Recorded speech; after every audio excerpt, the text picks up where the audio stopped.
Media channels को warning जारी की थी कि हम अटैक करने के लिए जा रहे हैं और हमने तुमने इस दफा छोड़ना नहीं है, अपनी जगह और चैनल्स और जगह सब कुछ खाली कर दो। इन्होंने उसकी बात को सीरियसली नहीं लिया। इस वक्त आप ये देखिए किस तरह आज ईरान ने मिसाइल मारे हैं और ये मिसाइल लॉन्चिंग किस तरह जा रहे हैं और उन्होंने बताना शुरू कर दिया हम हिट करेंगे। सबसे बड़ा काम ये हुआ है कि ईरान ने इजराइल के चैनल 14 के हेडक्वार्टर को उड़ा दिया है और सीधा हेडक्वार्टर पर जाकर हमला हुआ है।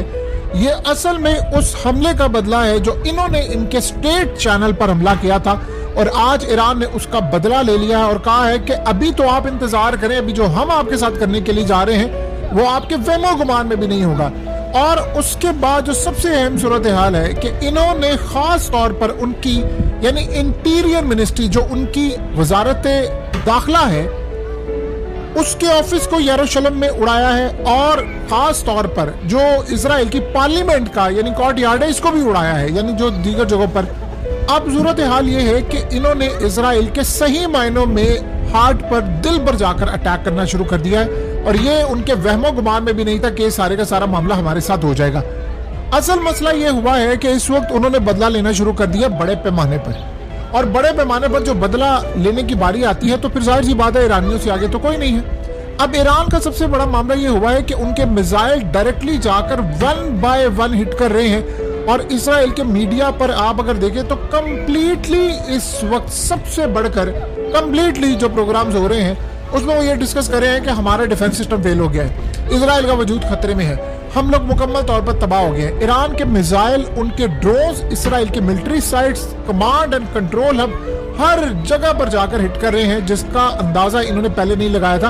और आप ये सोचे कि ये 17वां फेज है उनके अटैक का और वो धड़ाधड़ अटैक करते जा रहे हैं। खाली ये मामला नहीं हुआ, मिलिट्री साइट्स, उनकी इंडस्ट्रीज, कमांड कंट्रोल सेंटर और उनकी जो जासूसी के अड्डे थे, हब थे, उनको जाकर उड़ाए। लेकिन हैरान कुन तौर पर सबसे ज्यादा अजीब बात यह है कि एक तो ईरान मारा है लॉन्ग रेंज और सुपर हैवी मिसाइल्स, चले ये तो समझ आते, लेकिन जो ड्रोन्स हैं उनके वो भी डायरेक्टली जाकर हिट कर रहे हैं, वो भी अटैक करते जा रहे हैं और उन्होंने भी तबाही मचाई हुई है। और इस वक्त हालत ये है कि जितनी मल्टीपल लेयर्स थी वो सारी की सारी ईरान ने बीट कर दी हैं। जो अब तक का सबसे बड़ा झटका अमेरिका को लगा हुआ है और अमेरिका इस बात से इतना ज्यादा अपसेट है, इतना ज्यादा अपसेट है कि ना वो इनकी किसी बिल्डिंग को बचा पा रहे हैं। अब आप ये सोचें कि ईरान कर क्या रहा था, इसराइल हमले कर रहा है लेकिन उसके हमले ईरान के आगे कुछ नहीं है। उन्होंने जो करना था कर लिया, ईरान ने उनको सांस भी लेने का मौका नहीं दिया। और आप ये देखिए लोग इस वक्त भाग रहे हैं, टनल्स में, शेल्टर्स के अंदर जा रहे हैं, जहां उनको मौका मिल रहा है वो जा रहे हैं। इस वक्त अपनी जिंदगियां बचा रहे हैं, जहन्नुम बना दी है उनकी जिंदगी और उनके पास कोई रास्ता नहीं। और एक बात याद रखिएगा, ये वो हिजबुल्लाह वाले मिसाइल नहीं है, ना ये हिजबुल्लाह वाले ड्रोन्स हैं, ना ये यमन वाले ड्रोन्स हैं कि ठीक है जी आपका सायरन बजा आप शेल्टर में चले गए। नहीं, आप जहां पर हैं वो बिल्डिंग तबाह हो जाएगी, आपको नहीं पता, गाड़ियां तबाह हो रही हैं, सड़कों पर आग लगी हुई है और इतनी तबाही हुई है कि सांस लेने का इनको मौका नहीं मिल रहा सुबह दोपहर शाम, क्योंकि उन्होंने फैसला कर लिया है कि हमने जंग को आखिरी अगले मराहिल तक मंतकी अंजाम तक लेकर जाना है। अब हुआ क्या है कि इन्होंने अपने लॉन्ग रेंज मिसाइल तो मारे हैं, इन्होंने साथ साथ शायद ड्रोन्स मारने शुरू कर दिए हैं। और आप ये सोचें कि जिस चैनल से बैठकर सुबह शाम इन्होंने ईरान के खिलाफ प्रोपेगेंडा किया उसको इन्होंने उड़ा दिया है। और मजे की बात आप ये देखिए कि सबसे बढ़कर मामला ये सामने आया है कि इस वक्त मीडिया चैनल्स हर जगह पर, हर घर,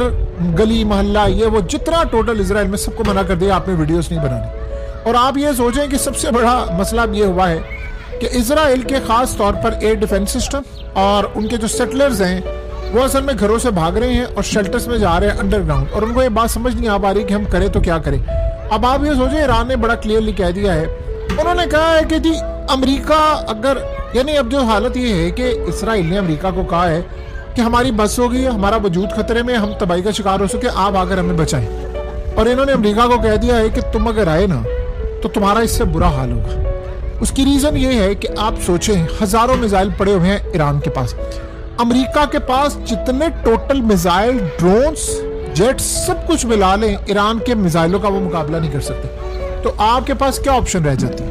मैक्सिमम आपके पास क्या ऑप्शन होगी? एक ऑप्शन होगी सिर्फ कि आप एटमी हमला कर दें। फिर आप ये करेंगे तो फिर दुनिया पूरी की पूरी तबाह हो जाएगी, फिर तो उसके अलावा कोई रास्ता नहीं बचेगा।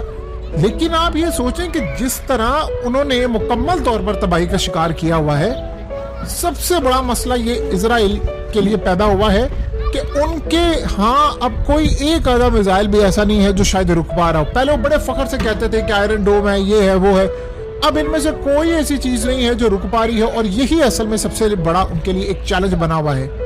अब हुआ क्या है कि यूरोप ने कहा है कि जिस जंग को आप बंद करके और मुज़ाकरात की तरफ आए। वही यूरोप आप देखें जो कहता था कि हमें हर सूरत ईरान के खिलाफ लड़ाई लड़नी है, वही अब इसराइल की तबाही देखकर कह रहा है कि नहीं नहीं नहीं नहीं, हमें ये काम नहीं करना, हमें बचाना है, हमने दुनिया को बचाना है।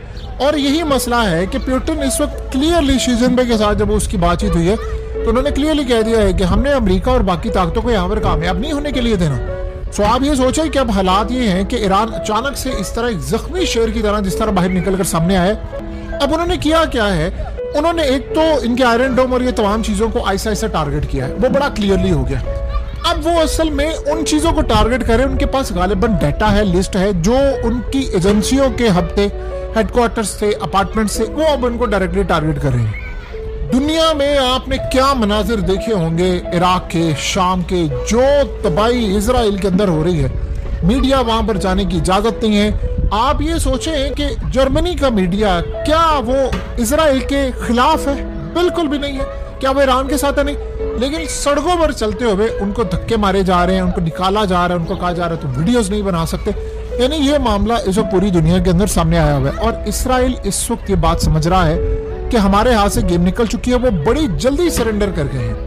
यानी आप ये सोचें कि अब मामला यहाँ तक आ गया है कि अगर आप सुप्रीम लीडर को भी टारगेट करते हैं तो ईरान ने नहीं रुकना, बल्कि वो ज्यादा करेंगे। फिर तो कहेंगे आर पार वाली सूरत हाल है। लेकिन जो सबसे अहम बात यह है कि ईरान की जो न्यूक्लियर फैसिलिटीज इन्होंने तबाह करनी थी वो कर नहीं पाए। जिस लेवल की न्यूक्लियर फैसिलिटीज तबाह करनी थी वो ये कर नहीं पाए। सो अब हालत बड़ी क्लियरली हो गई है इनकी कि कहां पर ये जाकर लड़ाई करेंगे, कहां पर ये मामला रखेंगे, अभी ये किसी को नहीं पता। अमेरिका में हो ये रहा है कि इस वक्त इंटेलिजेंस एजेंसियां डोनाल्ड ट्रंप को ब्रीफ कर रही हैं कि आप ये सोचें जब आप जंग में कूदेंगे तो हमारा नुकसान कितना होगा। पहले ये नहीं है कि हम ईरान की न्यूक्लियर फैसिलिटीज को तबाह करेंगे, ये करेंगे, वो करेंगे। सोचे ये ईरान की न्यूक्लियर फैसिलिटीज तबाह करने की तरफ आते, वो मिसाइल मार देंगे डिमोना पर, फिर आप क्या करेंगे? ये मिसाइल आपसे यहाँ नहीं रुक रहे तो वहां पर क्या रुकेंगे? वो छोड़ेंगे आपके बेसिस को, पूरे का पूरा प्लांट, सारी चीजें, सब कुछ तबाह कर देंगे। इजराइल को इस वक्त उन्होंने कई साल पीछे धकेल दिया है। आप जो मर्जी कहें, और दुनिया में इस वक्त इनसे बढ़कर लड़ाई करने वाला को पैदा नहीं हुआ जो इस तरह लड़ा हो। सोचे जब सारी दुनिया आपके खिलाफ हो, आप अकेले लड़ रहे हैं और लड़ते जा रहे हैं, लड़ते जा रहे हैं, लड़ते जा रहे हैं, और इजराइल को सुख का सांस भी नहीं मिल पा रहा। कहां पर हजारों किलोमीटर दूर है ईरान, वहां से वो मिसाइल मारता है, वो सीधा जाकर इजराइल में हिट करता है। तो आप बताइए कि क्या ऐसी सूरत हाल के अंदर इजराइल अपना वजूद बरकरार रख सकता है? अब दुनिया में एक बात तो तय हो गई है, सारी दुनिया में, कि जो डिफेंस सिस्टम है अमेरिका के, यूरोप के और इजराइल के अपने, वो इजराइल को बचा नहीं सकते। अब आपको पता है कि रशियन मीडिया पर क्या डिस्कस हो रहा है? वहां पर डिस्कस ये हो रहा है कि अगर सारे 57 मुल्क मिलकर अपना एक ब्लॉक बना ले तो इसराइल तो कुछ भी नहीं कर सकता। अब वो कह रहे हैं कि अगर, क्योंकि रशिया को पता है कि नेटो मदद करने के लिए आएगी इनकी, अमेरिका इन्वॉल्व होगा और नेटो फिर उसमें आएगा, और नेटो असल में मदद करेगा इसराइल की, क्योंकि इसराइल चाहता है कि अमेरिका इस जंग में आए। जब अमेरिका आएगा तो अमेरिका पर जब अटैक होगा तो आर्टिकल 5 के तहत पूरी नेटो आ जाएगी, मैं बीच में से निकल जाऊंगा, तो ये जंग इनकी हो जाएगी। तो वो कह रहे हैं कि मुसलमान क्यों नहीं आ रहे? क्योंकि इसलिए नहीं आ रहे कि वो बुज़दिल है, वो अमेरिका से डरते हैं, वो इसराइल से डरते हैं। लेकिन एक मुल्क है जो डटा हुआ है और लड़ाई कर रहा है और अंजाम की परवाह किए बगैर। आप बताइए कि किसी भी मुल्क का आप आर्मी चीफ, एयर चीफ, किसी भी मुल्क का इंटेलिजेंस चीफ, आप उसके न्यूक्लियर साइंटिस्ट, आप उसके तमाम लोग, उसका डिफेंस सिस्टम, एक रात में आप सब कुछ तबाह कर दें, तो आप सोचें कि वो अगले दिन पैरालाइज हो जाए, फिर आप अगले दिन भी अटैक करें, उससे अगले दिन भी अटैक करें, उससे अगले दिन भी अटैक करें, तो क्या आप सोच सकते हैं वो मुल्क दोबारा उठ खड़ा होगा? लेकिन ये खड़े हो गए हैं और इन्होंने अब सर पर बांध लिया है